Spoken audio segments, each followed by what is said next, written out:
they've somehow made going to an airport worse. Airplane manufacturers are cutting corners on safety. I mean, I want to have an adventure, but maybe not like that. So I'm here to make a case for the good old-fashioned road trip.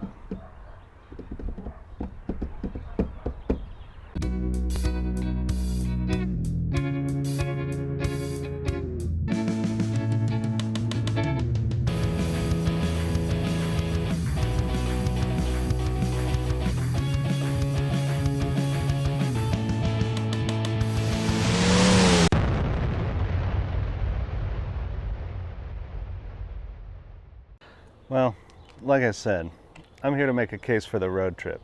And if you've followed this channel, you know that's not something that bothers me. But it's something that can get overwhelming. It can get like daunting of a task to a lot of people. And I think that's where a big disconnection comes in. And so I want to kind of show you how I prepare for a road trip in a very old car, that has been beat up and I drive it all the time. And if I can, with just a little bit, trust this car to go to Portland and back, you can trust yours too. You don't need to rent a car. You don't need to have an expensive car. You don't need to have a car payment. You just need four wheels. Well, you don't even need four. You need two minimum wheels. I'm sure there's some one-wheeled adventures to have out there, but I don't. That's not in my wheelhouse. So you need a minimum two wheels, and you need, I don't know, to have some fun. So let me show you how I prepare this car for a road trip to Portland, and how you can do it to your car. If I can get this there and back, what's stopping your Hyundai, right? What's stopping your Honda Civic? It's got 200,000 miles.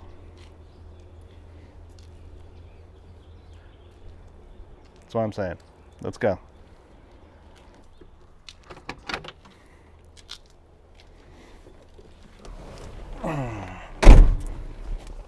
So when it comes to road trips, there's going to be a couple gimmies. You're going to need good tires. You're going to need good brakes. They don't have to be brand new. They just have to be good.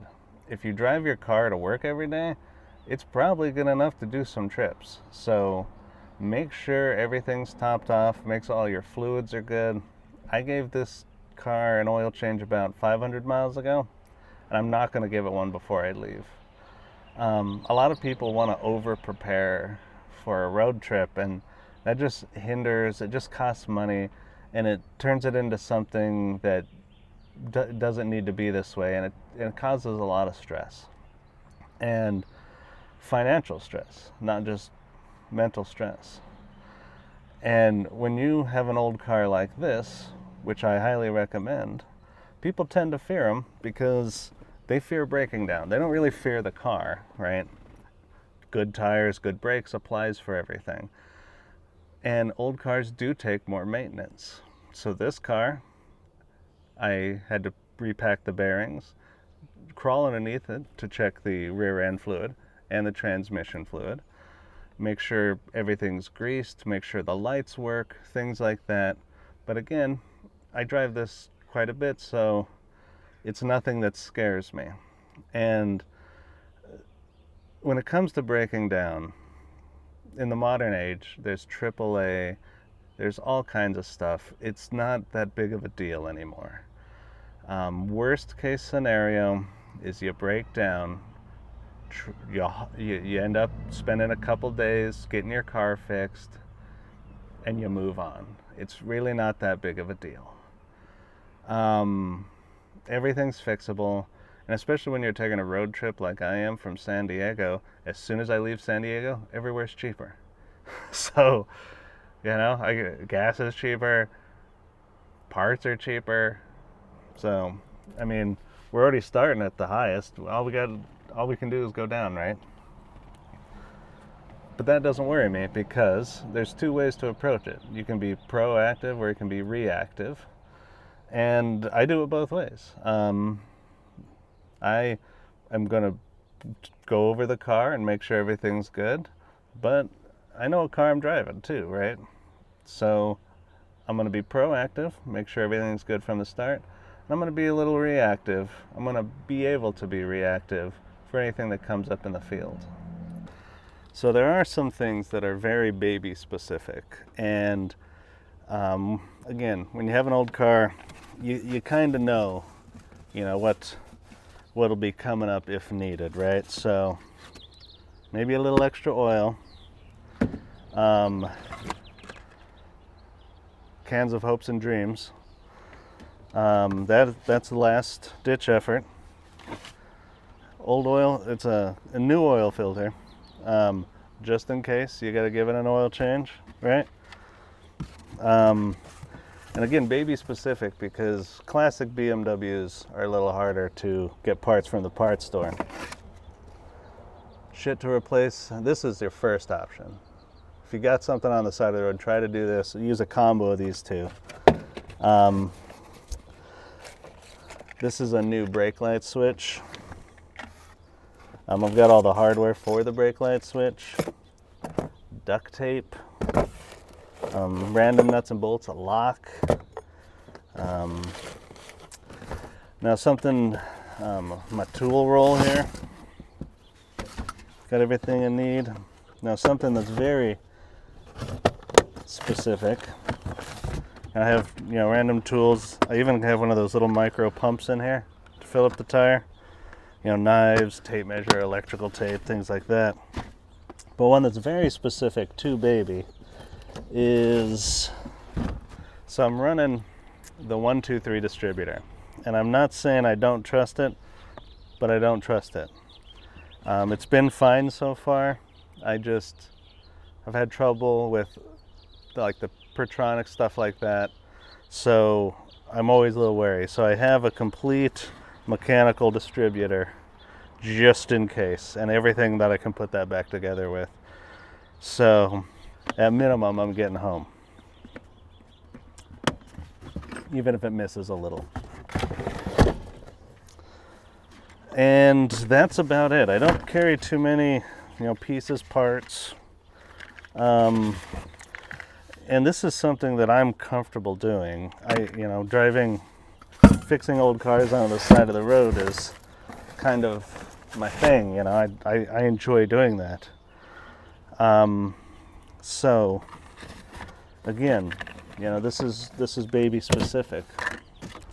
But the thing to remember is you don't have to do it the hard way. I'm doing it the hard way because I like it. The best part about a road trip is the actual trip. The destination, that's just the cherry on top. But it doesn't have to be some grueling, just push through it, let's go, we got to get there kind of thing. Have some fun with it. And you'll find, I bet you if you try, I bet you'll find that you enjoyed the trip more than the destination. And I know that's not true for a lot of things, or some things, but for me it has been. Like Branson, Missouri can only be so fun, right? Las Vegas is fine, but it's all that weird touristy trap stuff on the way there. I enjoy that way more than throwing my money away at a casino and trying to wear nice clothes. So if you're like me, let's do it. I have jumper cables. I've got a power box here just in cases. This will blow up your tires as well.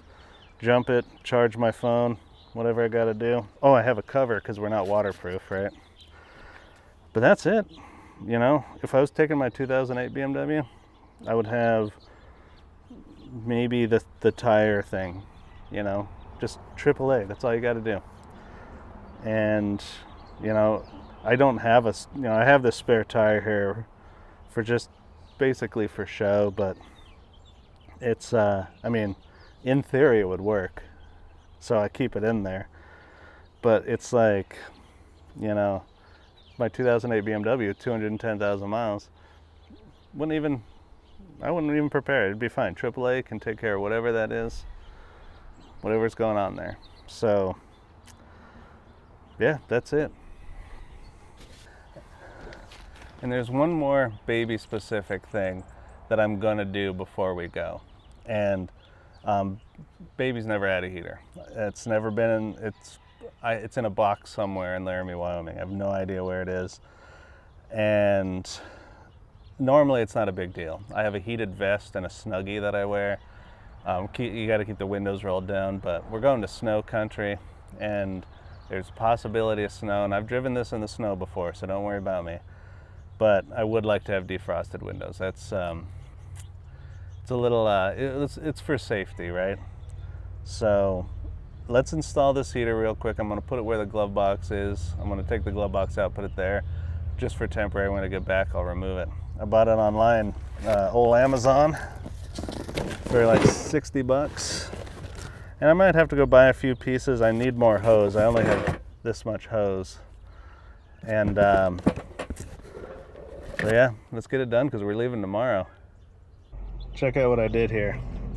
So underneath the dash, once it gets a better light here, there's already these screw holes that mount the just dash to the metal there. So I just took that out and put that in, and they were perfectly spaced out on both sides. So it mounted right there in the dash, you know. Yeah, it'll look a little funny for right now, but that'll keep the chill away. Okay, so I have it mounted. Got everything hooked up. So far, no leaks. I'm just waiting for it to turn. And I know this has dropped a little bit. I just got to tighten it. I haven't done it yet, but I'm just waiting for it to get up to temperature now. And make sure everything's going fine. What I ended up doing was, you know, I had a crossover piece here. So all I did was, you know, re-hook up them, run it through the normal spot, poke a hole in my plastic there, and run it in. So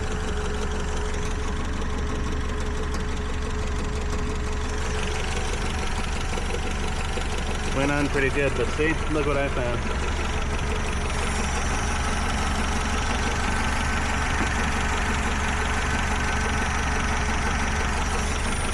I don't know if you can see it, but it's kind of cracked and shit.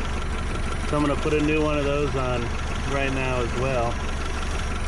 Because that's something that could come, you know, a long road trip. That's something that would irritate you if it came loose. So I'm going to put a new one on there as well.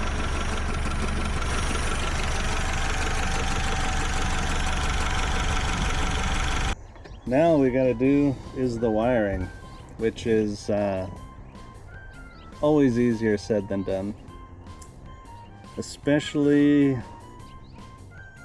this one. Whenever you buy these cheap things off the internet, they never tell you what to do, and that's okay. We'll figure it out. So according to the thing,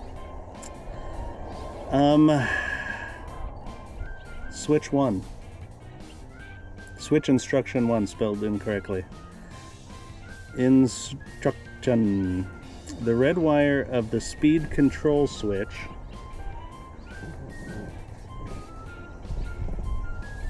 there's a purple. We're going to guess that's red.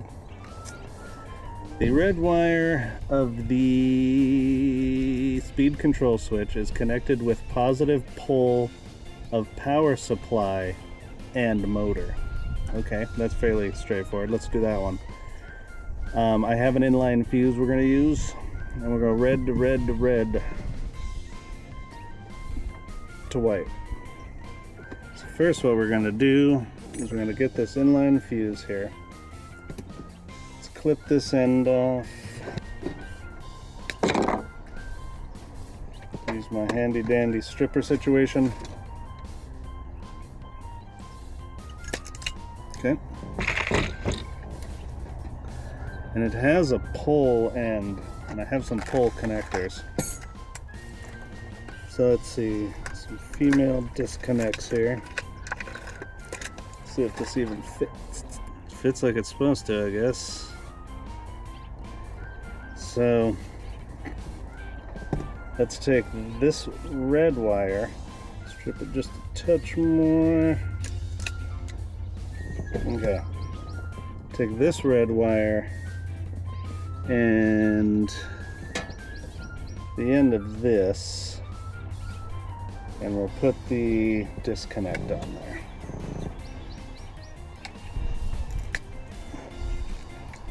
What the fuck happened there?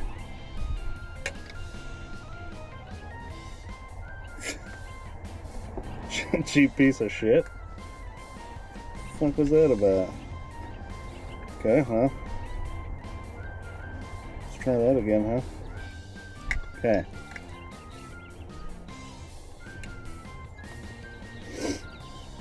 Okay, so now this will connect to the red wire, and then that will run to the battery, but not yet. Let's get the other thing.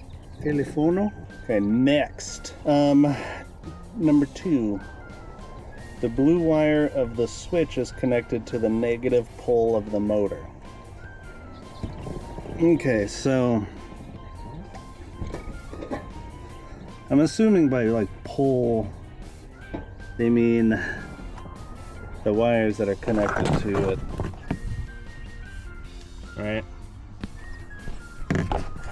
Here's hoping. I'm pretty sure that's what they mean. So let's go blue wire to the negative. But it's got a loop-a-de-doo on there, so I'm gonna clip that off and hope everything doesn't start on fire because it's not grounded correctly.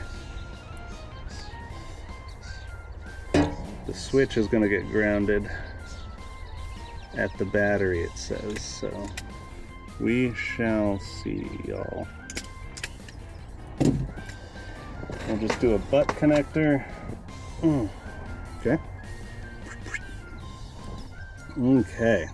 Excellent. Installation 3. The black wire of the speed control is connected with negative pole of power supply. So we're going to run 2 wires. Dos. We're going to run one white one. That's going to be our power. So hold on while I run that. Hello, governors.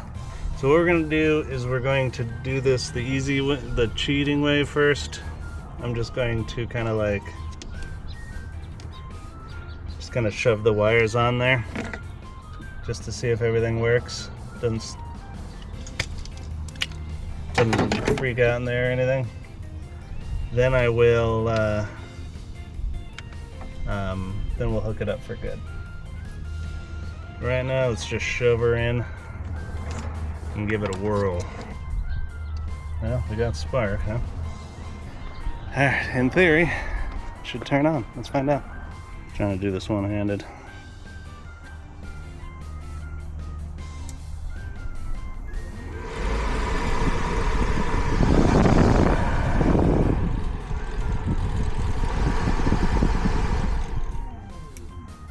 Well, we got heat, huh? Sick. Okay, I have to go record a podcast, but when I get back, we're going to take this for a test drive, see if we can get warm. It's gonna be sick, yo. Okay, so the hour is getting late, and I'm getting excited already. I still gotta clean it up, but let's go over our checklist. Let's go over the checklist one more time of kind of like I actually wrote it down, you know what I mean? But let's go through our mental checklist of everything we would need before we go on a road trip, right? Wheels attached to a vehicle, some sort of conveyance. Check. Good tires, they're brand new. Perfect. Good brakes. 75%.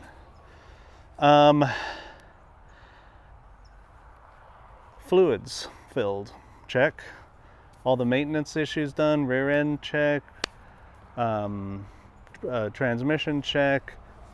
I even regapped the spark plugs. Just little insurances that are to make everything easier for you. We got a heater.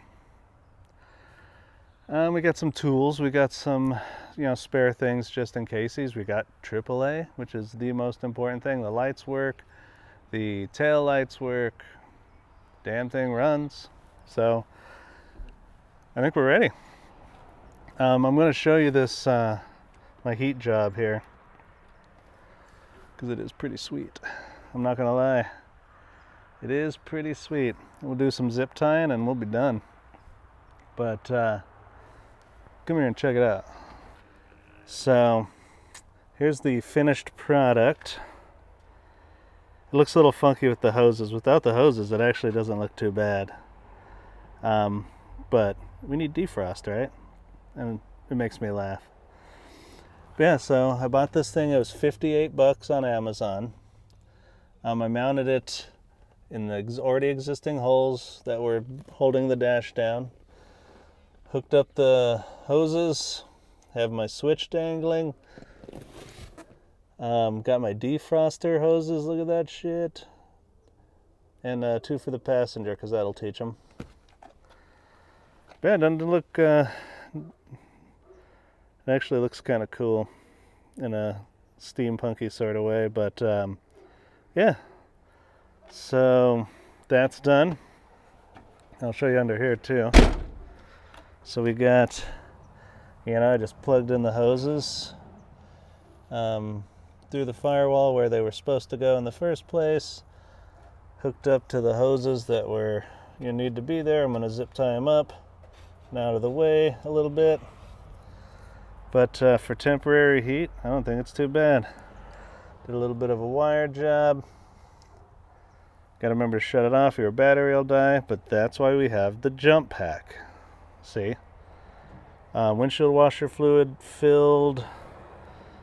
Yeah, I don't know, guys. Seems fairly easy to me. So, okay, so we have a checklist. We have a car. We have, relatively good fuel mileage. We got brand new tires. Everything's checked. Everything's good to go. We got heat. Yeah, I think we're ready to go. Oh, there goes you, sir. Stop being up there. He likes to camp out on top of the power pole. And it's just weird seeing a big bird like that up on a power pole. But anyway, so yeah, we have everything. And so what I want to come from all this is I want everybody to not fear the road trip. Don't think about, oh, but it's so much longer than flying. Well, of course it is, but so what? That's what you're supposed to be doing. You're supposed to be doing something. There's all these little things out there where it's like, oh, do these 5 things and you'll be happy forever. And one's, going on these vacations to these spa resorts and all this stuff. And that may work for some people, but a lot of the times, the journey, the struggle, the plight, sometimes those are the things that you really cherish, that you really take away. I've gotten massages. I can't tell you anything about them. But I go on these vacations and I can tell you everything about them. It's the same thing as having a hobby. You get good at chess and it feels good to be good at something, right? Well, this is the same thing. You go on this road trip, you survive it, you're going to have fun. Maybe something will happen. Maybe it won't. Either way, you're prepared, it's fun, it's fine. And I just want people to do this. Maybe it helps. Maybe it helps. It's what keeps my spirits up. Maybe it'll keep your spirits up.